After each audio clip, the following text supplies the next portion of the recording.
Dans une opération militaire qui marque un tournant dans le conflit, les forces russes ont lancé une double frappe avec des missiles balistiques Iskander, visant un bunker souterrain crucial dans la région de Soumy, en Ukraine.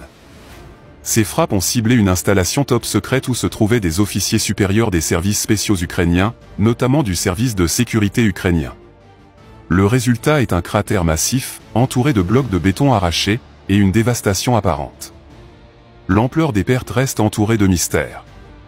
Bien que les autorités russes n'aient pas confirmé le nombre exact de victimes, les nécrologies de plusieurs hauts responsables du SBU apparaissant sur les réseaux sociaux suggèrent que la frappe a causé des pertes significatives parmi les cadres supérieurs. Les premières informations indiquent que les chefs des unités de contre-espionnage étaient présents au moment de l'attaque, soulignant la précision et la portée de cette opération russe. Suite à cette frappe dévastatrice, l'armée et les services de renseignement ukrainiens ont imposé un contrôle strict sur la région. Toute la zone autour du site touché a été bouclée, et les autorités locales ont mené une enquête approfondie, interrogeant et arrêtant plusieurs dizaines de résidents locaux. Les autorités ukrainiennes cherchent à identifier toute personne ayant pu aider les forces russes, ce qui a conduit à une vague de détention. Le contexte de cette attaque révèle une dynamique complexe sur le terrain.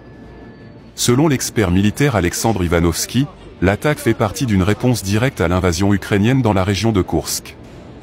Les autorités ukrainiennes auraient reçu des avertissements clairs de leurs alliés occidentaux pour se retirer des zones menacées avant que les forces russes ne les frappent.